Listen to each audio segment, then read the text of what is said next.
বাংলাদেশ আমাদের প্রিয় জন্মভূমি। এখানে বহু দল, ধর্ম এবং ভাষার মানুষ আমরা একসাথে বসবাস করি। বর্ণ আমাদের কাছাকাছি, হয়তো একটা 19-20, ভাষাও মরলেস কমন, কিন্তু তার কিছু ভিন্নতা আছে, দলের ভিন্নতা অনেক। এটা কোনো দোষের বিষয় নয়। কিন্তু আমার একজন সম্মানিত শিক্ষক বুয়েটের বলে গেছেন যে মত পার্থক্য থাকা ভালো, কিন্তু কিছু জায়গায় আমাদের ঐক্যমতে আসতে হবে। এটাকে আমরা ডিপলি ওনার ফিল করি এবং এর জন্য আমরা চেষ্টা করি। আমরা সবসময় বলি রাজনীতিতে ভিন্ন মত থাকা এটা সৌন্দর্য, মত পার্থক্য সমস্যা নাই, কিন্তু মত পার্থক্য যেন মত বিরোধে রূপান্তরিত না হয়। আমরা এখন মত পার্থক্য করি না, এখন আমরা মত বিরোধ করি। এই জায়গায় আমাদের আপত্তি। জাতীয় স্বার্থের জায়গাগুলোতে মত পার্থক্য পর্যন্ত আমরা দেখতে রাজি না। এই জায়গাতে আমরা সবাই এক হয়ে যাওয়া উচিত। এরকম কিছু জায়গা আমাদের আছে। প্রিয় দেশের স্বাধীনতা, সার্বভৌমত্ব আমাদের একটি বিশাল জায়গা। এই সার্বভৌমত্বের পক্ষে কথা বলতে গিয়ে আপনাদেরই সন্তান আবরার ফাহাদ, তাকে নিষ্ঠুরভাবে হত্যা করা হয়েছে। আজকে হাইকোর্টে তার ডেথ রেফারেন্সের রায় হয়েছে, আলহামদুলিল্লাহ। বিচারিক আদালতের রায়কে তারা বহাল রেখেছেন। আমরা প্রত্যাশা করি, দাবি করি, দেখতে চাই এই রায় যেন বিলম্ব না হয়ে যথাযথভাবে বাস্তবায়ন হয়। এতে একটি পরিবার শুধু শান্তি পাবে না, একটা সভ্যতা বাঁচার পথ খুঁজে পাবে। যে আগামীতে কেউ যদি এরকম করে, তাকে একটি রাস্তায় পাঠিয়ে দেওয়া হবে, ওই পথ তাদেরকেও ধরতে হবে। ওদের সাথে আমার জেলে দেখা হয়েছে। অনেকে এখন মানসিকভাবে পরিবর্তন হওয়ার কথা বলে, ভিতর দেখার দায়িত্ব আমাদের না, আল্লাহ ভালো জানেন। আমি তাদেরকে বলেছি, তোমরা তওবা যদি করো তাহলে আল্লাহ তোমাদেরকে হাসরের দিনের জন্য ক্ষমা করে দিতে পারে, কিন্তু আল্লাহর হুকুম হচ্ছে যে দুনিয়াটার শাস্তি তোমাদেরকে ভোগ করতে হবে। সত্যিই যদি তোমরা তাকে খুন করে থাকো, তাহলে তার বদলা হিসেবে তোমাদেরকেও খুন করা হবে বিচারের মাধ্যমে। এটাই হচ্ছে শাস্তি। মক্কা বিজয়ের সময় রাসূল করিম সাল্লাল্লাহু আলাইহি ওয়াসাল্লাম all sorts of criminal and civil, যত ক্রাইম এন্ড ডিসপিউট ছিল সবগুলা ক্ষমা করে দিয়েছেন জেনারেল অ্যামনেস্টির আন্ডারে, except and save the killing cases. যারা খুনি ছিল তাদেরকে আল্লাহ রাসূল ক্ষমা করে দেননি। এই সংখ্যা 6 থেকে 14 জন পর্যন্ত মতপার্থক্য আছে। আল্লাহ রাসূল বলেছিলেন, এদের কেউ যদি কাবাগরের ভিতরে আশ্রয় নেয়, ওখান থেকে বের করে তাকে কতল করা হবে। যদি কাবার গিলাফের ভিতরে আশ্রয় নেয়, বের করে টেনে এনে তাকে কতল করা হবে কাবার চক্র। অবশ্য শেষ পর্যন্ত 4 জন ছাড়া বাকিদেরকে এই পরিণতি ভোগ করতে হয়নি। তারা বিভিন্নভাবে রাষ্ট্রীয় নিরাপত্তা ভিক্ষা চেয়েছিলেন, বিশেষ করে তাদের মারা এবং স্ত্রীরা।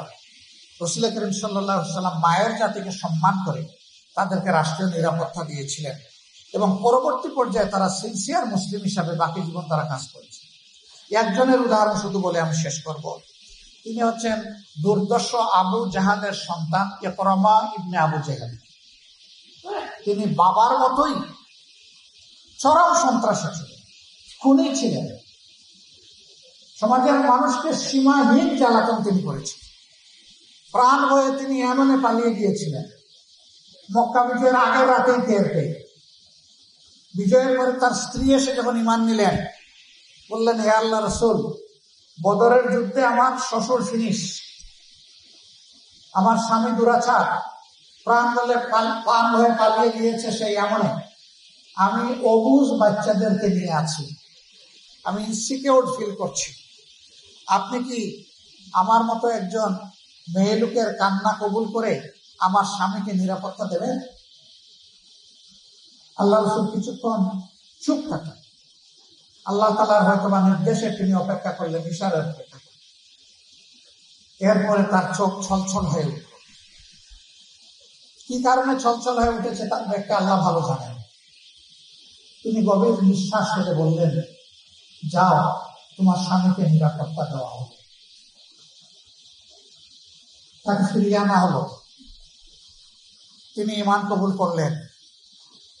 তিনি পরবর্তী পর্যায়ে আল্লাহ রসুলের সঙ্গে সময় কাটালেন, ওহীর লেখক হলেন, হাদিসের রাবি হলেন, যুদ্ধের ময়দানে সৈনিক হলেন, সেনাপতি হয়ে হাতে পতাকা তুলে ধরলেন এবং সেই পতাকা হাতে থাকা অবস্থায় যুদ্ধের ময়দানে তিনি শহীদ হলেন।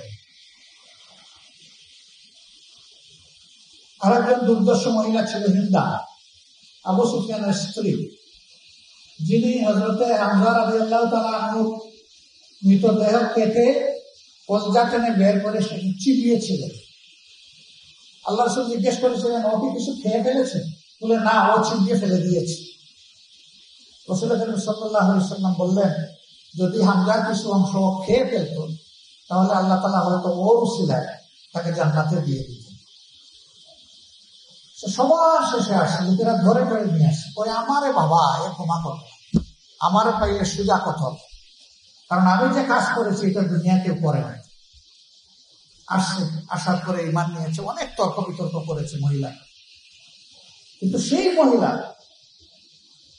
মুতার যুদ্ধ একটা কঠিন সময়, অথবা বনু মুস্তালিকের যুদ্ধ, কঠিন সময়, সাহাবীরা বিরোধী পক্ষের আঘাত সহ্য করতে না পেরে একটু পিছু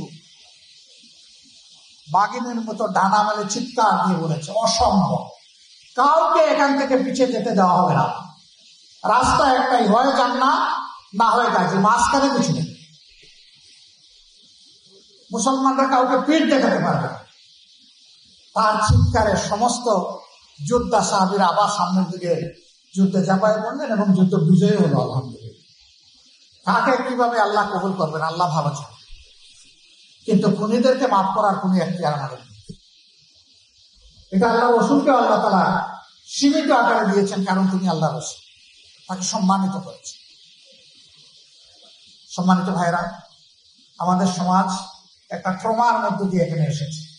এই ট্রমাগুলো শেষ হয়ে যাক, ন্যায় বিচার কায়েম হোক, সভ্যতা ফিরে আসুক, মানবতা আমাদের দুয়ারে এসে হাজির হোক। আমরা মানুষকে মানুষ হিসাবে শ্রদ্ধা করি, মানুষকে মানুষ হিসাবে ভালোবাসি। ইঞ্জিনিয়ার সাহেবরা দেশের ডেভেলপমেন্টের 72% ফান্ড আপনাদের হাত দিয়ে অপারেট করে। এই জায়গাটায় আপনারা যখনই অনেস্টি অ্যান্ড স্কিল এই দুইটাকে এক জায়গায় কম্বাইন করবেন, ইনশাল্লাহ বাংলাদেশ তার উন্নয়নে জাম্প দেবে ইনশাল্লাহ। Honesty is a must, skill তার অ্যাক্সেসরি হতে। অনেস্টি বাদ দিয়ে স্কিল দিয়ে কিছু হবে না। সে স্কিল আমাদের আছে, শুধু ইঞ্জিনিয়ার সাহেব না, সবার আছে, কিন্তু আমরা কি করছি, কি করেছি এর সাক্ষী আমরা নিজেই। এটা উপলব্ধি করলে আমাদের লজ্জিত হওয়া ছাড়া কোনো পথ খোলা থাকে না। আল্লাহ রাব্বুল আলামিন আগামীর একটা মানবিক বাংলাদেশ আমাদেরকে মিলেমিশে একাকার হয়ে গড়ার তৌফিক দান করুন। প্রতিহিংসার কবর রচনা হোক এবং মানবিকতার বিকাশ সাধন হোক, বিজয় হোক। আসসালামু আলাইকুম ওয়া রাহমাতুল্লাহ।